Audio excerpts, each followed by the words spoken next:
This is That Video Game Podcast, episode 582 for December 17th, 2018. They have a Voldo. And he's OP too!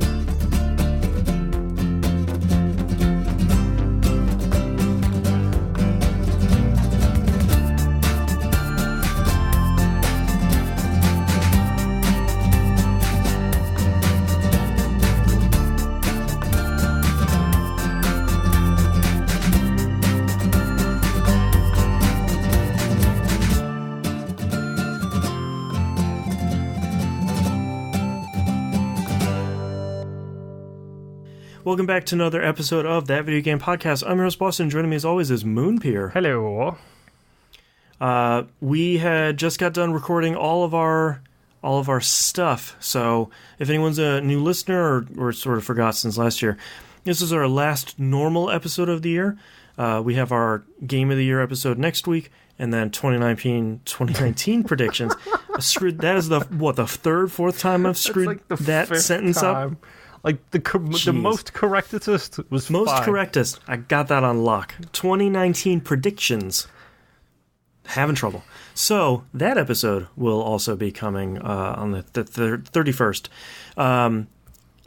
We've been recording like 4 straight hours, so you'll have to excuse us if we're a little punchy. Mm-hmm. So as always, I'm gonna record and release a dynamic soundtrack episode. We'll be taking a break from We Roguelike It as well during the 2 weeks, but we'll be releasing the dynamic soundtrack episode on this feed, as well as an Assassin's Creed Odyssey spoiler cast that we just recorded on this feed as well. So we still have a bunch of content, even though we won't be recording any brand new episodes. We'll be back the first weekend in January. Yep, which is the 5th. I believe. The 5th, yes. So this train will just keep on rolling, starting then. Yep. But before that, let's talk about what you've been playing this past week, Moonpier. Okie doke. So, ACA, NeoGeo. So, I'm... The train on I need to clear out my hard drive continues. Right. So, in my mad dash to play Hollow Knight for Game of the Year, I was sinking some hours into Hollow Knight, getting frustrated, jumping out, playing something super quick, super easy to do a little palate cleanse before jumping back into Hollow Knight again. So I jumped into Pulstar again, which is a side-scrolling shmup kind of game. I talked about it previously. It's weird. It's like 3D computer-generated stuff. It's probably one of the hardest ones I've played because it's impossible to see what you're doing in it. Right. Finally got good enough at that to actually, play it properly, get a bunch of achievements in it, and then delete it from my hard drive and say, never again, Pulstar, will I ever play you, because you suck as a shoot 'em up. Yeah. It's conceptually, it's really cool, especially for the date of it and how long ago it came out. It's probably historically important too, but that doesn't make it good. Yes, exactly. I played, because I'm so bad at fighting games, it feels like the last of the NeoGeo stuff I have on my Xbox at this point is all fighting games. Yeah. Because I'm really bad at them. I have 4 different King of Fighters installed. Oh boy. Yeah. The hardest of the hard. Yes. So I played one called The Last Blade. Okay. Which is actually kind of really cool. I've heard this is pretty good. It's conceptually Soul Calibur without being Soul Calibur. Okay. Which, by the way, my favorite thing right now is all the GIFs coming out on Twitter about created characters in Soul Calibur. They're really good. Ruth Bader Ginsburg, hilarious. Yep. But The Last Blade is basically, it's about a bunch of people with swords, and it's a very deliberate kind of like weapon-based side-scrolling, well, not side-scrolling, but side-on beat-em-up game. Yeah, your 2D fighting game. Yeah, and it's actually really, really good. It's definitely worth a look at. The art style of it is very, very, very cool. Like, they've even got the stereotypical anime guy in the pink gi who clearly doesn't give an F about nothing. And, he uses a stick instead of a sword. Right. And when he wins, he throws off one side of his gi and pulls out the booze on his shoulder. Because, of course, he does. It's great. it's full of that kind of anime kind of trope, and it's really, really fun. I genuinely had a good time playing it. I did get the 1000 gamer score on it, and straight away uninstall it. Gotta go. Yep. And the last NeoGeo game I played this week is a little game called Samurai Showdown. Yeah, same show. Is this the game that everybody loves? I feel like most people like Samurai Showdown 2 or 3. The first one is... It's bad. First one isn't all the way there. Like, Yo. you can see the ideas, but none of them came together. Yeah, Samurai Shodown 1 is a bad game. Yeah, Like, and it's old, and like fighting games have come so far since then. 2 is really good. yeah, I do have 2 installed, I believe. Yeah, But I played 1, and that game is... It's interesting. it's rough. But it's definitely not all the way there. And the fact that they have a... What's that guy's name from Soul Calibur? The guy with the claws? Voldo? Yes, they have a Voldo in the game. They do, yeah. Who, like, does spinning attacks and, like, stuff like that. And he's so overpowered, it's unbelievable. Yes. Hello, cat. But, I mean, it's... Wandering cat. It's not terrible, but it's not great. It didn't finish cooking. Yeah. I'm interested, actually, now that you say that most people seem to like the other Samurai Shodown games. Yeah. I'm interested to see which one it is that people love, because I'd like to see how I feel about it, having had zero experience with it up to this point. Yeah, I feel like 2 and 3 solidify the ideas that the first one started with, and then after that, they just sort of fall off the cliff. Okay. But, yeah.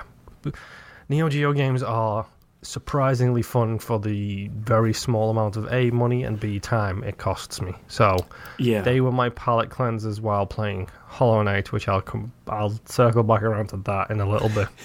Right.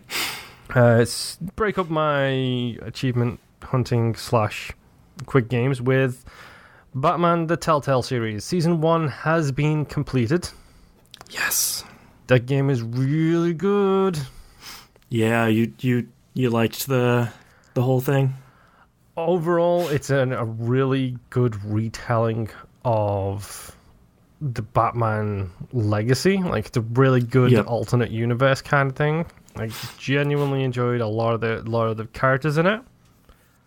To the point where I beat the game. I did meet John Doe, which you pointed out. It's like literally the second that we talked about it, and you were like, "Oh, you'll know him when you see him." It's very clearly him. Yeah, it's like, yo, that's Joker. I loaded up the game. I was like, "Hey, friend!" It's like, "Oh, hey, it's the Joker." Hi, the Joker. It's like I was literally 30 seconds away from meeting you when when I was turned off. Really interesting with him. Mm-hmm. He's interesting in season 1, and once I beat season 1, you get the stinger, which obviously has him in it as well for the end of the season. And then I immediately started playing season 2, The Enemy Within. Right. And oh boy, is The Enemy Within something real special. Yeah, I like that they didn't waste any time. They just picked right up where it's like, don't forget about season 1. Now we got a lot of stuff to do. Yeah, and minor spoiler alerts for Enemy Within. Sure. The fact that they bring in the League of Heels is something hilarious. Mm-hmm. I love who they bring in. Not the huge names, but the big kind of names. Yeah. Considering Two-Face is already dealt with, so is Penguin 2.0 and so on and so forth. I absolutely adore the relationship between John and Harley. Yes. It feels as dysfunctional as it should be. Yes, but in the kind of the opposite direction to the expectations of that relationship. Yes, because he's like a little lost puppy. Yeah, which is usually the other way around. Usually she's the one who's kind of lost without him. Yeah. I actually really like Harley in there. I feel like she's menacing in a way that you don't usually get to see. Yeah, I am more afraid of her than I am of Bane, and that is 100% saying something. Yeah. I do love the references to the fact that she does have her baseball bat in her office, But the fact that she walks around with a steel sledgehammer is so cool. She's scary, man. The head redesign is good. Like, I wasn't a fan of the redesign they did for her for the Arkham City games, but the redesign they did for her here, I think, is absolutely spot on.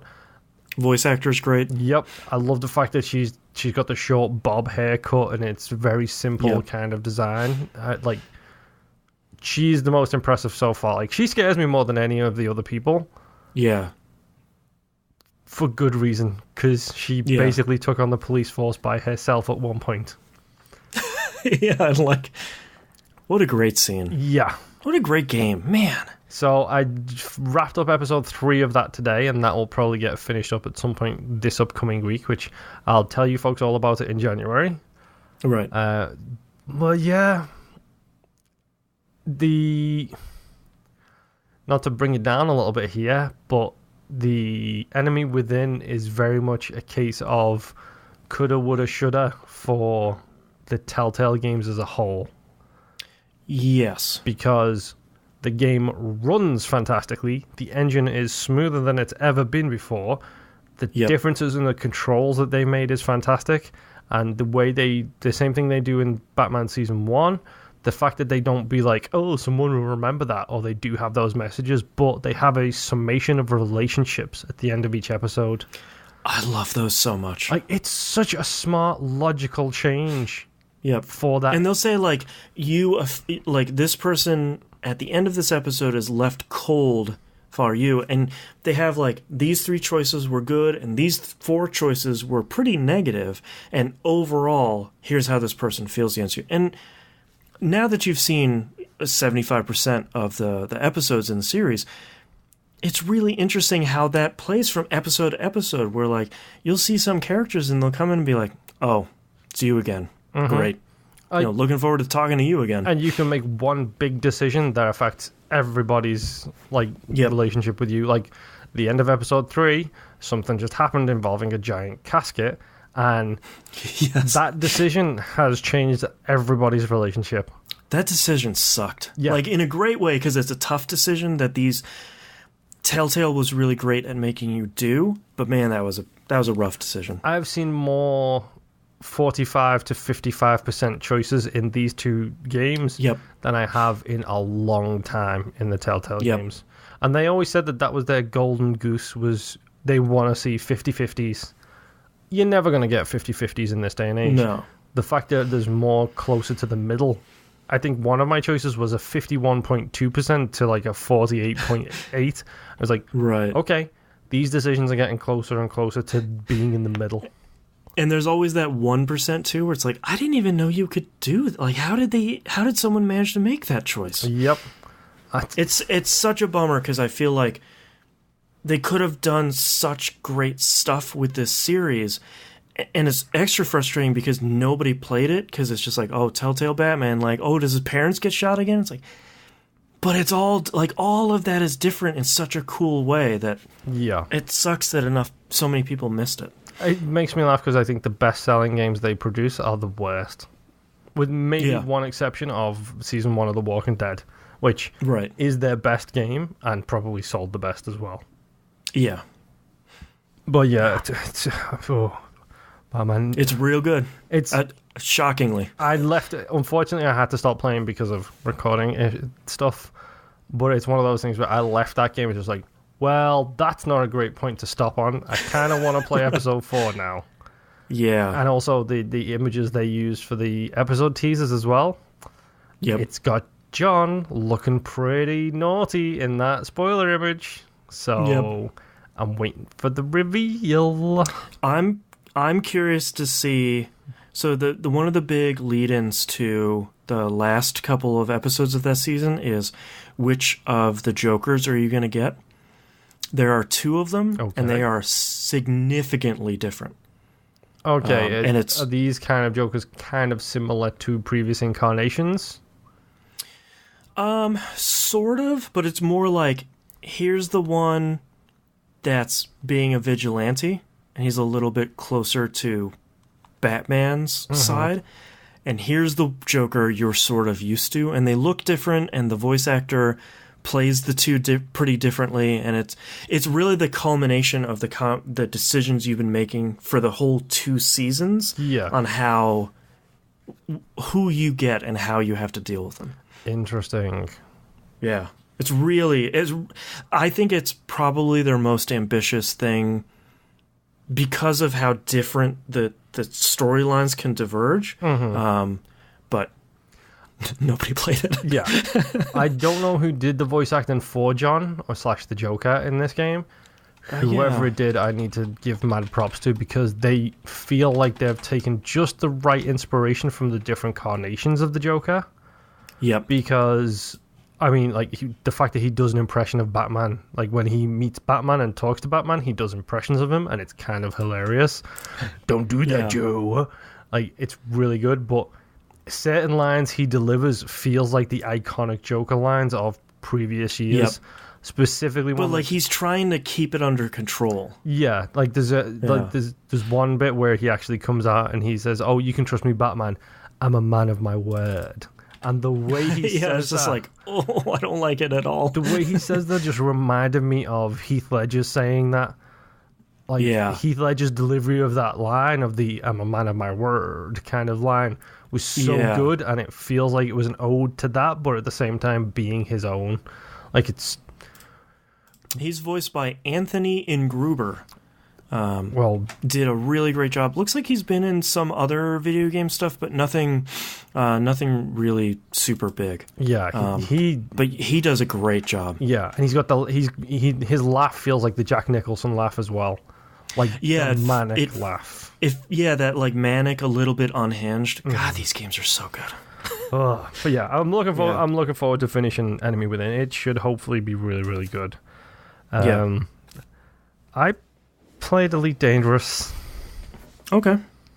Because they just released their newest big patch, which included graphical updates and a whole bunch of other stuff, and like mining 3.0 or whatever they're up to now.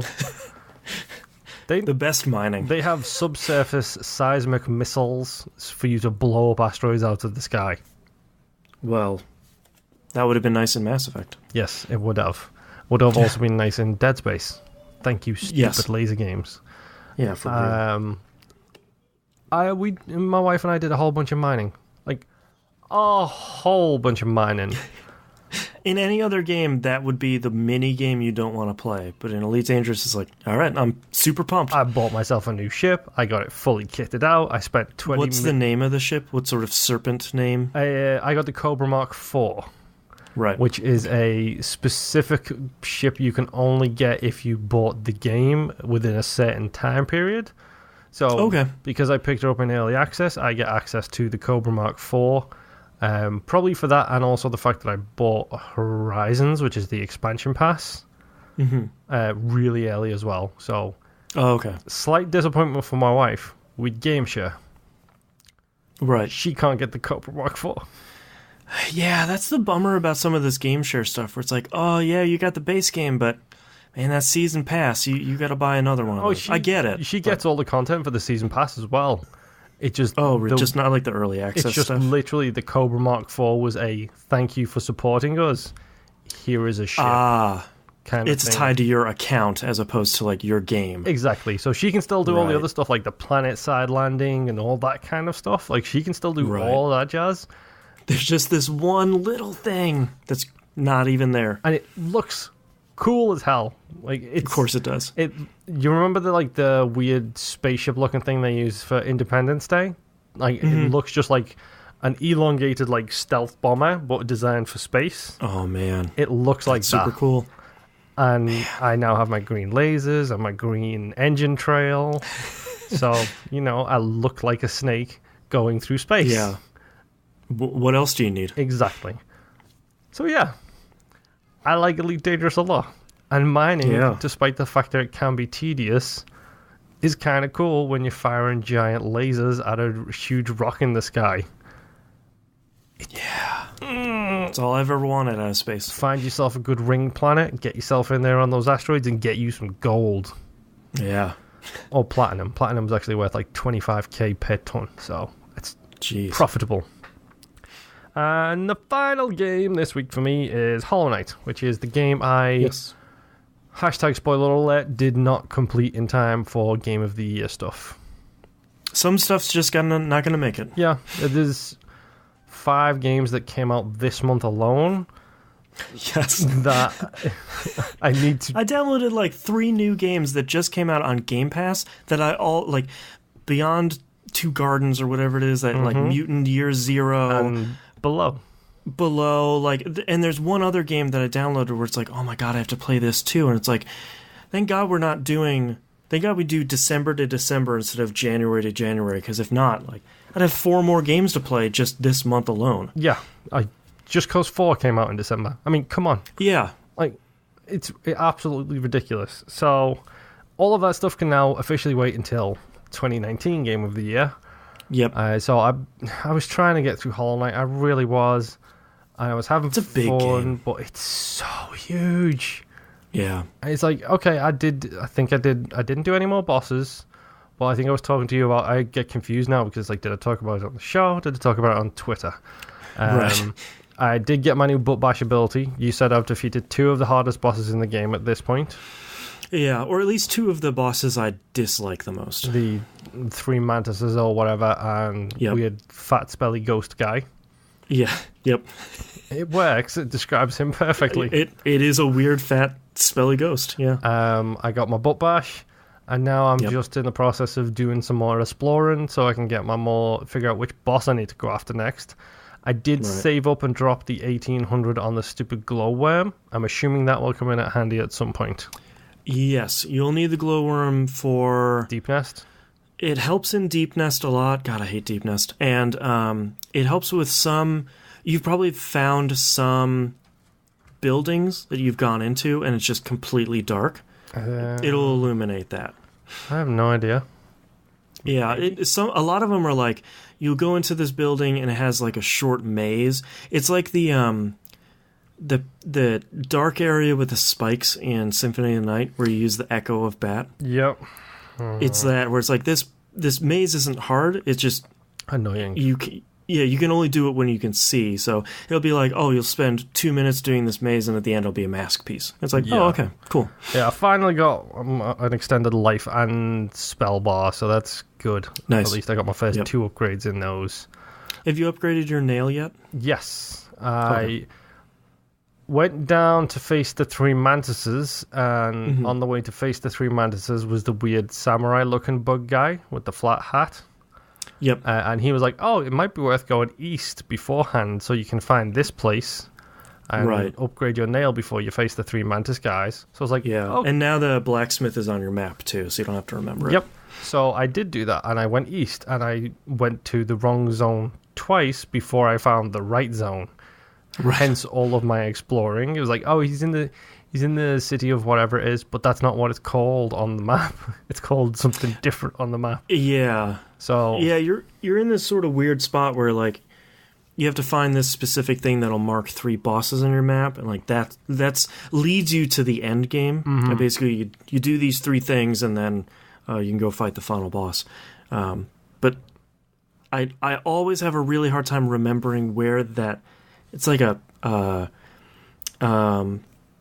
fountain in the middle of City of Tears. I never remember when I look at the map exactly where it is. Yeah, I mean, I've been to a bunch of different places. Like, there's places in City of Tears I should be able to get to now that I have the butt bash ability, I believe. Right. So right now it's just about exploring with that and seeing if there's any other bosses I can steal skills from. I think your 3 areas are City of Tears, Royal Waterways, which is right below it, and then the Crystal I dipped my toe Peaks. in there. Yeah. I was like, oh, this place looks crazy. Let's go away. Yeah, and then the Crystal area, which should get you another upgrade. Well, to give you an idea of how weirdly I'm doing this, I already have the tram pass and have explored a whole bunch of the right-hand side of the map with all the spikes and the logs and stuff like that. Right. Which I did a bunch of exploring there, and then I realized maybe not the best area with the amount of health I've got right now and how many spikes are all around me. So yeah, I got up to a place that just had a standard enemy who hit me for 2 damage, and I was like, nope. I'm noping, gotta go. noping out of here as fast as I can. Because it's time to go back on the tram and go back the other direction and hope that I find the right place to go. Was that? Yeah, you'll have to go through that eventually, but yeah, I don't think you need to do that right now. Yeah, but Hollow Knight is a great game. It has its flaws, but it's genuinely a great game. And I have like 50 games installed I need to play. So a little bit of Hollow Knight, a little bit of something else. Exactly. That tends to be my little thing right now. But yeah, that's pretty much all I've been playing. Game of the Year Rush is officially over. Yeah. I've been playing a lot of Assassin's Creed Odyssey, working towards the Platinum. I thought the game had bugged out on me for the Platinum. There's like 4 main post-game quest lines, like one for each major NPC that you've run into before. Doing the pirate one, and one of them is like, hey, go to this fortress, save this person. Person wasn't spawning. Yep, I had the exact same issue. Yeah, and I watched a video, and it's like, okay, well, if the person doesn't spawn, you can still do it. You just have to go literally the only room I hadn't been to when I cleared out that fortress, and then I was able to keep going on that. Thanks to your help, Moonpear, I got the Hermes is Homie trophy for setting foot on every landmass, which was the worst. Thank you, True Achievements, and your obsessive people who always make lists. Yeah. I just last night got the underwater one. I only really needed like 5 more that I hadn't discovered.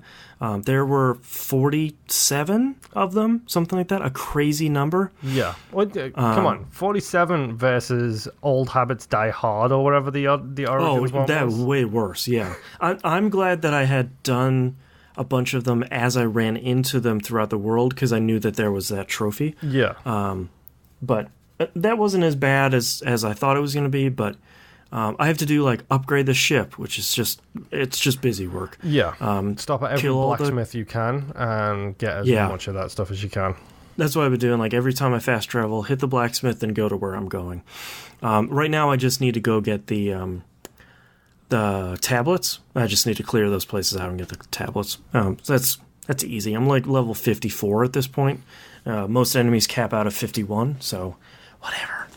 Yeah, you'll get to some areas where they'll still be higher than you, or some enemies. Yeah, and that's fine. Like that's still, it's nice to clear stuff out easily, and it's nice to have those challenging areas. I wasn't sure about that when I was playing the game, about whether or not I liked the fact that the entire world scales up with you. Yeah, well, it was okay. Have you found? I'm doing, when I do a critical assassination, I'm doing 175,000 damage per stab, so as long as I don't raise the alarm, I'm okay. Yeah. And even if I do, I just poison everyone. That's fine. I do that overpower bow attack that like blows up 4 people at once. Love that thing so much. It's really good. I have on my bow, I've got the ability that gives you the empowered shot. So not the Predator shot, but the one that just gives you basically a boost to the damage on your bow. Yeah. I've got a 20% increase in damage on that specific skill, which increases your damage on your arrows by like 300% or something. It's something crazy. And you can use special arrows for it as well. So I use the death arrows to really do some damage with it. And the engraving I have on my bow is that all arrows pass through shields. So nice. I just kill everybody. Like if I don't feel like dealing with someone with a shield, I just pop them 2 or 3 times with an arrow, and it's good. I mean, that's the fun thing is, I'm now 60 something hours in Odyssey, and I'm still having fun playing it. Yep. And I'm not looking forward to like upgrading the ship all over, because that's gonna be some busy work. But I am looking forward to taking out all the cultists. I'm not looking forward to finishing out all 20 missions on these 3 islands, which is the dumbest trophy for no reason. You will fly through those really quick.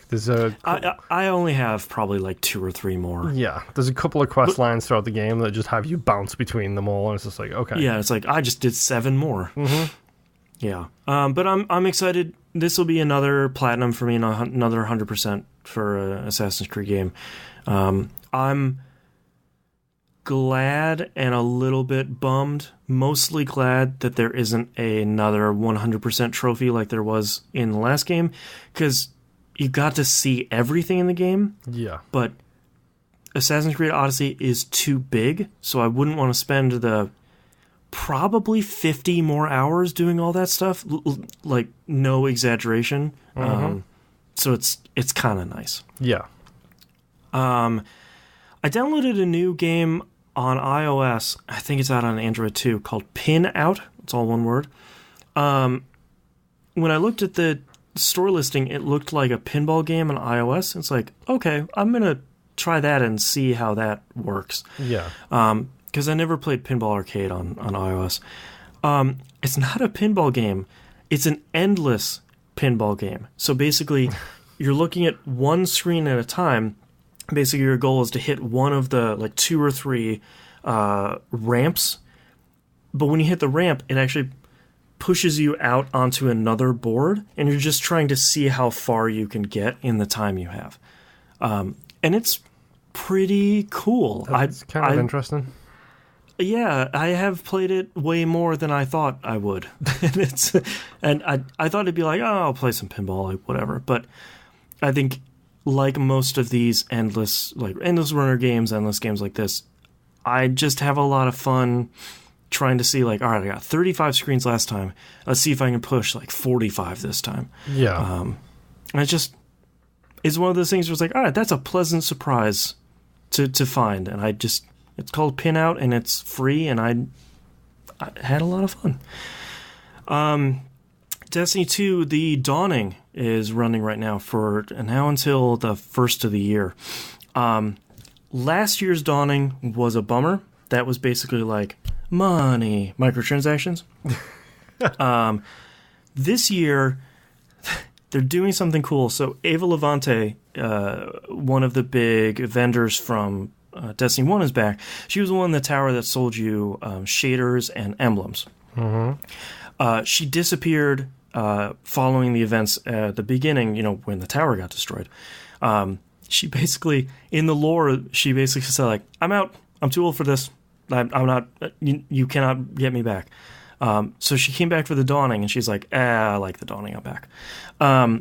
So basically, she gives you, it looks like a lantern, but it's basically an easy bake oven. Okay, yeah, I've seen a picture of this. It's like a purple box looking thing. Yeah, and basically, you're taking these materials you get in the game and baking cookies for people around the solar system. And there's 2 things that are really great. One is all of the materials, I sincerely hope this was a proof of concept. All of the materials that you use in the oven stay in that oven. So you don't have like 15 things in your inventory. You just have the one item and they're all inside there. That's so good. Yes. The other thing is there's no real grind to get these ingredients. Like, if you need the Cabal ingredient, you just go kill Cabal. And more often than not, kill a room of Cabal, you probably get 2 of them. You only need 1 to craft a cookie. You need something that's called, like, Sharp Essence. Kill enemies with a sword, you'll probably get a couple of those too. So it's just, as opposed to a lot of these other events, you need these, you're just going to get them as you're playing other stuff. And that's really good because I have so much other stuff to play in the game, like my weekly milestones. Putting stuff on top of that would have been not great. But now I can just play the game and I can bake cookies, which is all I ever wanted. I also got high enough light level to do the first 2 forges. First 2 have been unlocked. I have found and completed weapon frames for both of them. They're good. They are beat 2 waves of enemies, a big boss comes out, beat that big boss, and then whatever weapon frame you've been working on, it just gives you a weapon. So far I have the machine gun. Thank God machine guns are back. The one I got is super cool. And a sniper rifle. I don't use those because they're not super great in Destiny 2, but so far I've made 2 of those weapons, and it feels simple enough as a piece of content that it's easy to play it with matchmaking, because all 3 of you will know, like, kill the blue enemies, they drop this thing, throw them at the forge, do X number, and then the next wave comes. Yeah. but it feels fun enough that if I want like the perfect roll on this machine gun, I can continue getting a frame, going through the steps, doing it, and then like that repetition whenever I want to do it doesn't feel like it'll be that boring, which is great. I probably won't work on god rolls for some of this stuff because there are only so many hours in the day and other games I have to play. So, you know, it only grinds so much. Last but not least, the 5-year wait has finished. Below is out, and it is on Game Pass. Below has a hilariously long intro cutscene that I 100% adore.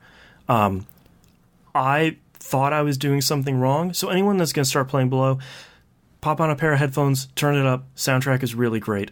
It's Jim Guthrie, who did like Sword and Sorcery and a bunch of other really big stuff. It's like a 3 to 4 minute intro cutscene that is very slow and very plotting, and I really dig it because the soundtrack is good. You're only going to see it once, so just like don't skip the cutscene, just watch it once. I'm fairly sure I really like Below. Ooh. Because Below's big thing is it's a mysterious game. You land on this island. There are literally no tutorials. There are no control screens. There's no nothing. You pick up a lantern. You get in the dungeon. And most of that is like, oh, I see a shiny thing. Oh, I can pick that up. Oh, I have an inventory. Okay. And a lot of me playing Below so far is like, oh, okay. Oh, that's what that... Oh, all right. Okay. Yeah, all right. And like putting all those pieces together. It's like the slow realization of game mechanics. Yeah, and I think so many games try that and fail, but I think where Below succeeds on that is it's giving you very, very, very few things at once, maybe one thing at once for you to figure out. And then once you figure that out, you get a little bit deeper in the game and it'll give you one more thing. And I think that's really smart as opposed to dumping you into like a complex world like Dark Souls and being like, all right, good luck. I feel like that works a lot in its benefit. I have to say, so far, if you don't like games that don't hold your hand, don't play Below. I feel like that's going to be the main draw of the game is let's try and get deeper into this dungeon. Let's try and suss out these small riddles and these small puzzles, but it's not going to be like, hey, pick up this plate and put it over here. You're supposed to know this plate looks like this thing you just saw in this other room. Yeah. I got through the first floor as a very rudimentary map, which is really great. I got to the second floor and accidentally stepped on a spike that killed me. And I was like, bummer. Okay, I'm assuming I'll have to start this floor back over. Nope, it's a roguelike. And I was like, curses, I didn't know that. That is exciting and frustrating. So because I used some materials to turn the second floor bonfire blue, I could then teleport right at the beginning of the game straight to that floor. That's handy. Found my corpse, picked up the lantern, picked up everything I had on me at the time, kept on moving. So I just found some... I'm excited by Below because I don't know what I'm going to run into next. Like, I exited the cave and I found this giant lake, and I thought I was going to fight a boss because it's this big open area, but you just start wandering around these shipwrecks, and I found a leather tunic, which automatically equipped, which is great. I'm assuming I can take more damage, and then a piece of wet marble, and that was it. And when you look at the wet marble in your inventory, it just says wet marble. It's like, okay, I'll find something to do with that. Okay. Nothing here, but let's keep on going. And like, I think that level of discovery is what is really interesting to me so far. And Combat so far has felt really good. You have a sword, you have a bow, and only use one at a time. Just switch between the two. Enemies are like these glowing red diamonds on the ground. They're really smart. The normal enemies just take one hit. The bigger enemies take 2 hits, but they have like 2 pieces of tail on them that disappear as you hit them. So you can really clearly tell, all right, this guy just takes 2 hits. Yeah. The game is really well designed like that, where all of this stuff is really clear. Like, as you start crafting stuff in your inventory, you can craft like arrows and torches and stuff like that. You pick one thing, it shows only the things that can combine with it. Pick another thing, it shows only things that combine with those 2 things. So far, it's really smart. I haven't played a ton of it because I honestly haven't been in the mood to play that game yet. Yeah. It's funny because for anybody that hasn't listened to We Rogue Like It, you should. It's really good. We talked about Sunless Sea being a deliberate game. Like, it has its own pace. It's not going to go any faster. I feel like Below is a very deliberate game, but in a very different way from Sunless Sea, where there's nothing really stopping you from going through this stuff. You know, there's like a hunger and a health meter and thirst. So far, that hasn't really come into play yet in the first like 2 hours I've played. But I like there's this deliberate, mysterious adventure roguelike thing that I can't really quantify, but graphically and aesthetically it looks cool. The soundtrack is really great, and it just, we don't often get these games where it's not like press, LT to swing your sword. It's going to let you figure all that out by itself, and that stuff feels really rewarding because it's only giving you 1 or 2 things to do at a time. Like, now that I know how to fight and I've gotten past the first floor of the dungeon, I'm going to get more interesting enemies that do more stuff. So I need to get better at dodging or blocking or stuff like that. I'm finding out that there are certain surfaces that you can shine your lantern on, and there might be secret passages. So now I probably missed a whole bunch of cool stuff in the first floor. And that stuff is really exciting, and that's what I'm looking at really digging into. And I'm hoping over the Christmas break you have some time to fire it up too, because it's right up there on my I need to play this as soon as possible kind of games. Yeah, and it feels very much like a game that you and I would like, but it's one of those games like Vampire. My cats are fighting. We're like Vampire, where we're playing it, and we're like, I love this game. None of the rest of you will like this game. Yeah. This is a game for me. I'm curious to see. Below seems to have a lot of people really enjoying it, but I feel like those people were already on this side of the fence to begin with, and it's not like, I finished Red Dead Redemption 2, and I don't play a lot of games per year.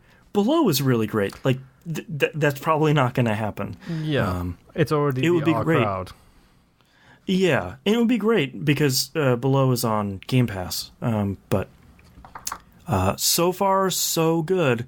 I'm really enjoying whatever it is. And whatever it is really good. But hopefully I'll dive way into that by the time we record our next episode. And that's all I've been playing this week, so let's take a break.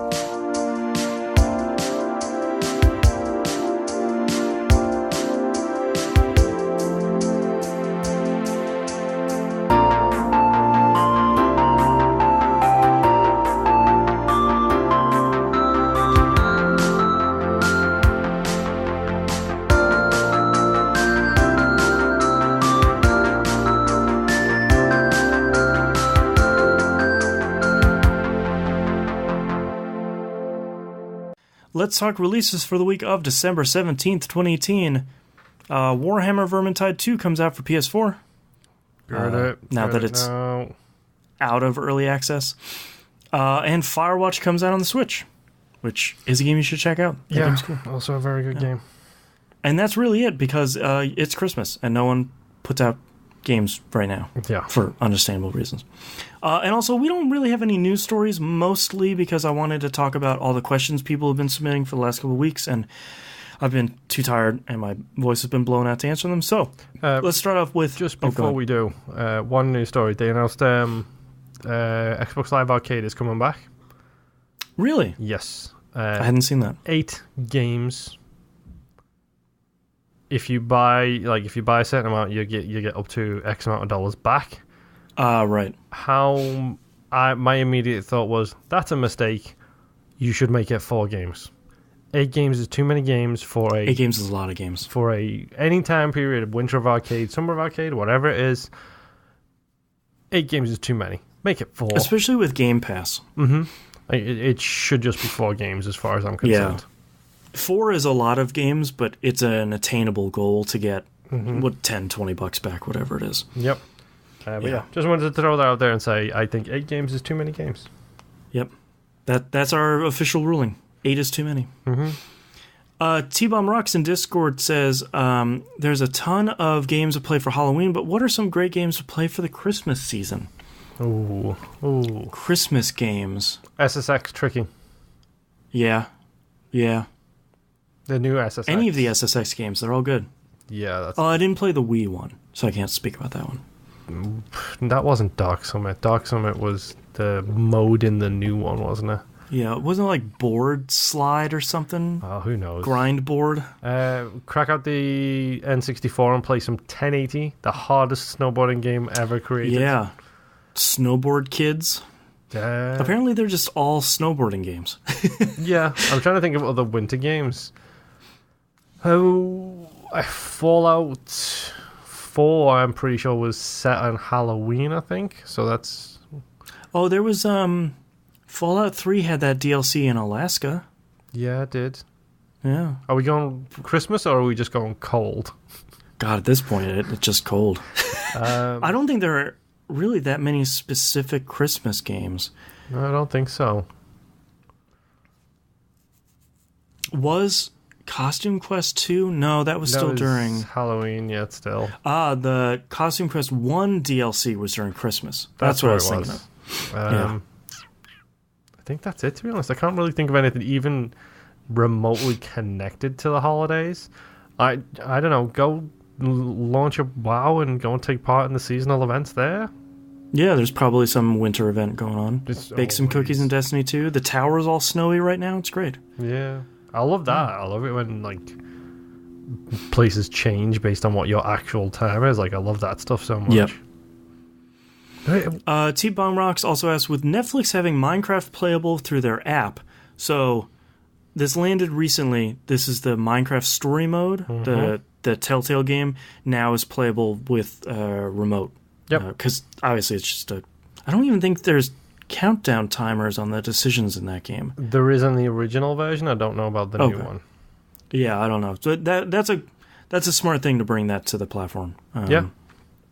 And now a Stranger Things game coming to all platforms, it seems like they are embracing gaming. Even HBO has licensed Game of Thrones for a version of Reigns. What other properties from pay or streaming channels do you see also keeping this trend?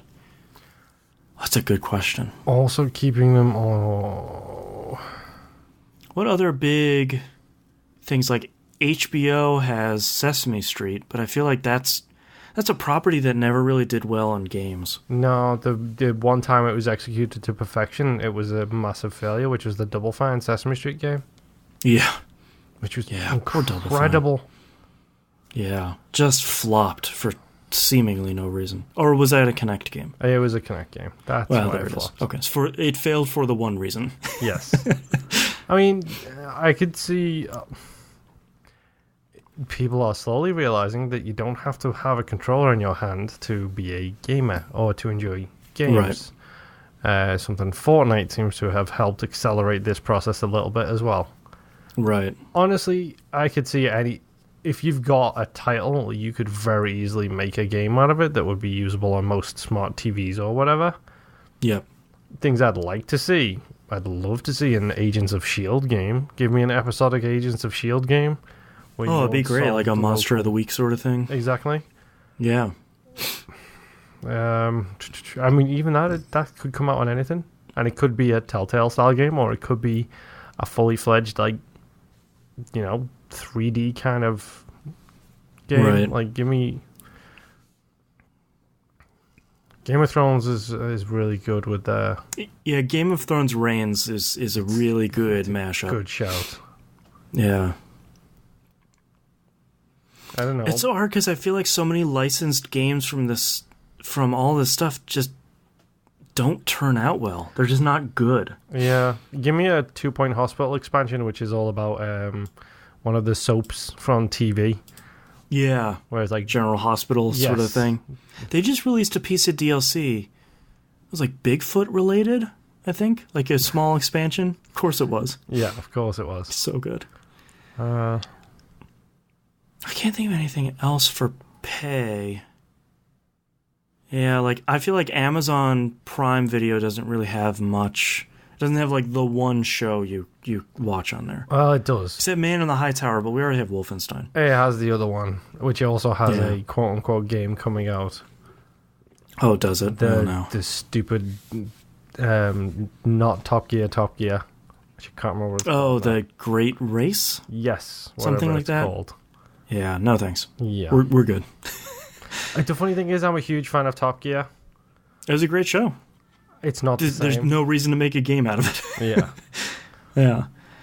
Gibbon in our Discord says, in dishonor of Bethesda Duffel Bag Gate, which... Oh, boy. We've been carrying this question across about 3 weeks, and it just keeps getting worse. Yep. So I'm not even sure where to start with it, with Duffel Bag Gate, but it has gone all the way bad.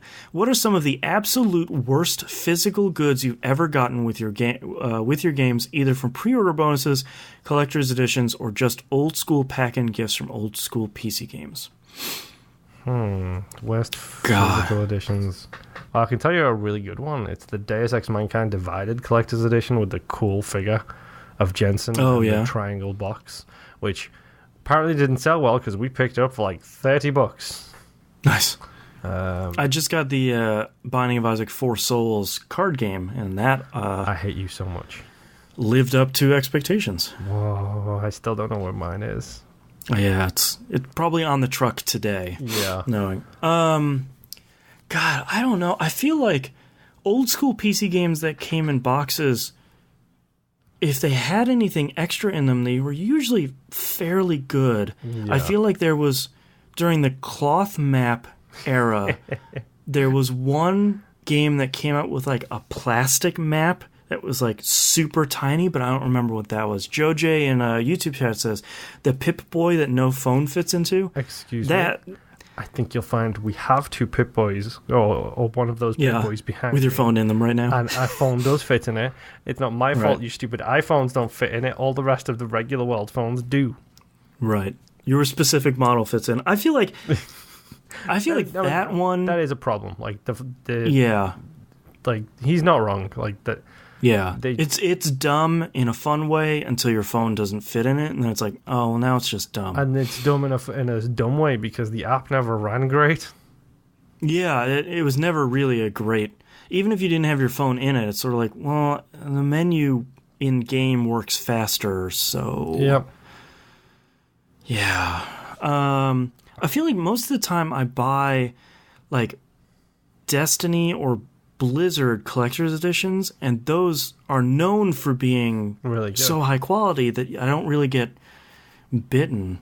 I mean, my problem is I got rid of my collection to move over here, so I couldn't even turn around and give you examples because I kind of got out of the habit of buying those kind of editions. Yeah.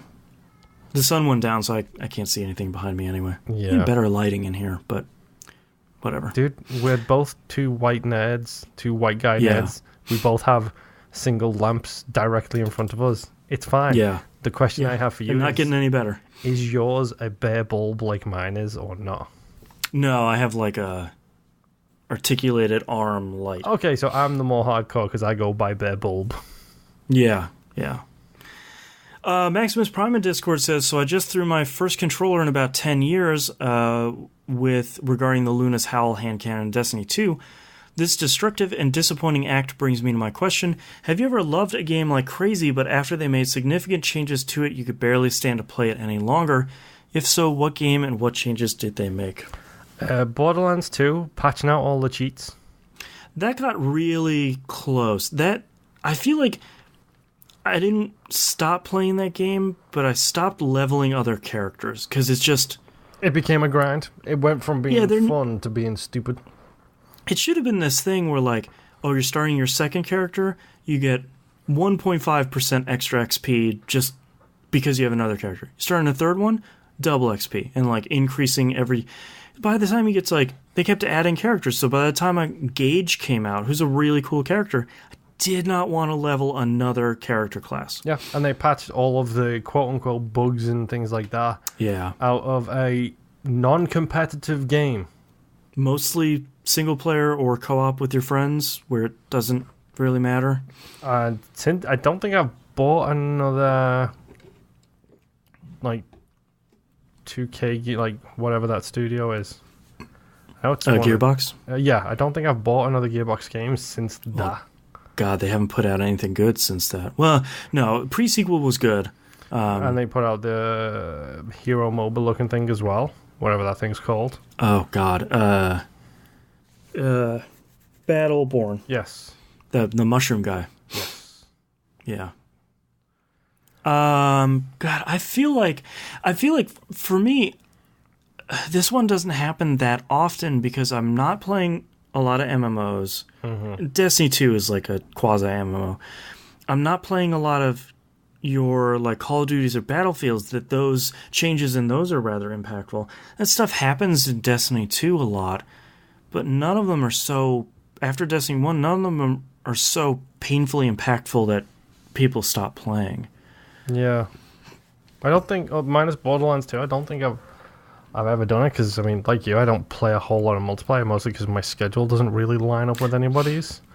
Well, in, like, Diablo 3, I feel like every time they patch that game, it gets better. They move further from the stuff that made Diablo 3 at launch a bad game. Yeah. It's the opposite of that problem, where it's like, oh, you keep making it better. Like, I want to stop playing, but... But it's just impossible now. Yeah, like, you keep making the game better. Yeah. We'll keep thinking about it. Servo in Discord asks our final question. There have been tons of different methods of purchase when it comes to games, whether it be a physical purchase or using one of the dozens of digital shops, including ones that don't exist anymore. With all the different ways to purchase games in the past/present, do you archive a list of games you own and the method of purchase? If not, how often do you purchase something you already own somewhere else? Multiple purchases for me are fairly rare. I use a piece of software on my computer called Game Collector. It's made by a company called Collectors with a Z, which is just the worst name. They make a really, really great piece of software that has UPC scanning and Amazon database lookups and all that stuff. And I just patched it this morning, and they actually... You can now have multiple collections in one database. So you can say, here are my physical games, here are my digital games, here are my wish-listed games. So you can actually say, I own this game. You know, I got into a good conversation on Twitter, I think it was maybe yesterday, where someone asked, like, what's the lowest price you would pay for a bad game, knowing the game is bad? And I said, well, digitally... I probably wouldn't, but physically, I have a couple of games that are bad. They're almost like badges of honor in my collection, where it's like, this game is bad for these history reasons. So it'd be nice to know, like, what bad games I have, but I'm never buying that stuff digitally. Yeah. I mean, I should definitely start keeping track of all that kind of stuff and like making a database of all the stuff we own. I'm just too lazy to do it, because that's why I use that software. Like, I pay $2 a month for a subscription that like keeps the software up to date. That's virtually no money, and my biggest issue is a lot of my games are digital now. 500 and something games for the Xbox One alone. Yeah. on top of Steam, I'm talking a good week and a half the rate, the speed I would need to go to get that all done. Yeah. Especially considering my PC's upstairs, my Xbox is downstairs, so I'd be making a list or taking screenshots and then coming back up and getting them all done. It would probably take me like a week and a half of just that and nothing else, like doing my regular work stuff. That's why I only put physical games into it. You just punch in the UPC and then it does its job. But like, it'd be great if something like that had like hook up to your Xbox Live account and then just import all that stuff. Hook up to your Steam. They might, but I'm not really going to use it for digital stuff because, like you said, there's just too many of them. Yeah. But yeah, I feel like once you start getting to that point, luckily for you, you just have the one platform. So it's like if I have it on Xbox and look at it on my account. Yeah, and it'll be good. Although, me being an idiot is how I ended up with 2 copies of Owlboy.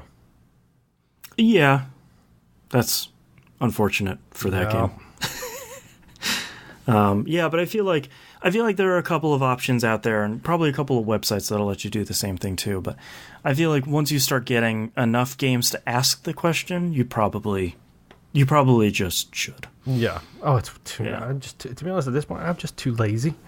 Like, yeah, I think that's fair. I just know how long it's going to take me to do, and it's an added difficulty in this household because it's like, do I own it or does my wife own it? Because we also have the game share thing where it's like, right.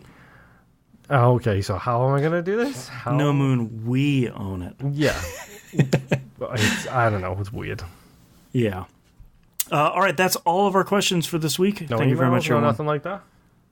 Nope, just Discord stuff this week. Just making sure because we've got a nice long break now. Don't want to disappoint anyone. Yeah, don't forget to send in your stuff over the next couple of weeks. We'll save it all up for when we come back. Yep. Visit us at tvgp.tv. All the stuff is on the right-hand side of the page. Patreon.com/E1M1, the ones are numbers. Get all the cool early access. Dynamic Soundtracks are going to come out at the start of the next month. And this month, Old on New Flicks is coming out. There'll be a brand new episode of that. Get that stuff early. Outcast is coming out. Early access to We Roguelike It, the whole thing. Super cheap. You get content. We help ease the burden of paying for the show. Yeah. Everybody wins. Worth a mention as well, ODNF this month will come out the 28th of December. And same day, we should, fingers crossed, have a vote for the next movie. Doesn't matter whether you are a patron or not. The vote will go up on the patron page. You do not have to be a patron to vote. Yeah, it'll be public. So jump in. You get to choose what the first movie my wife and I do of 2019 is.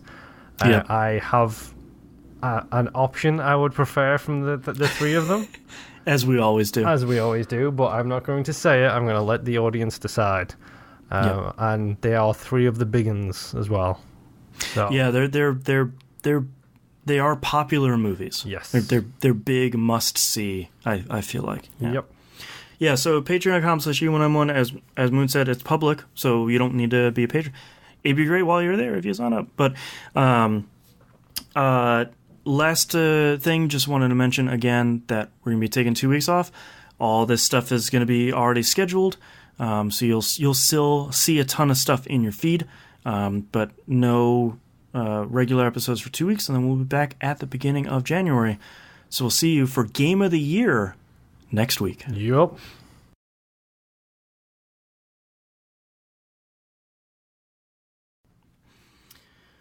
Oh, God, I'm so tired. Okay, hit me with your titles. You look like a purple ghost in the video, by the way. I know, it's so frustrating. Ooh, and then I can open it. Well, now it's dark enough outside. I can't open the window to. What makes me laugh is on my screen you don't look like a purple ghost. On the stream, you look like a purple ghost. Yeah, it's like the one. Should switch the cameras around. The rough part is the camera that you have is the bad camera, like the 720p garbage one. The purple one is the 1080p nice one. What I really need to buy is I think Logitech just came out with a 1080p camera that has a light ring around the lens. Oh, like a proper light ring. Yeah. Yeah. So that'd be nice. Then I'll look like a super washed out ghost. I can't win. I'm a ghost either way. Mine's a 1080p. I know Logitech, it just doesn't have the light ring. Yeah. Okay, so titles. Titles. Okay. Stupid Spelly Ghost Guy. Noping Out of Here So Fast. Old Habits Die Hard. Play the Game and Bake Cookies. Some of these are really long, by the way. Slow Realization of Game Mechanics. The 5-year wait is over. Nope, it's a roguelike. The R Crowd. Enjoying Whatever It Is. And the R Crowd is a really good one, but it's also really dangerous. Yeah. They have a Voldo. Penguin 2.0. Mining 3.0. Okay, so apparently I was just all about the iteration numbers this week. Yeah. And a snake going through space. They have a Voldo is really good. Yeah, I like They Have a Voldo. Stupid Spelly Ghost Guy. That one's good too. I don't know. Good, but nothing jumps. Those are the only two that really jump out to me. I like They Have a Voldo better, but just by an inch. Yeah. Shall we toss a coin for it?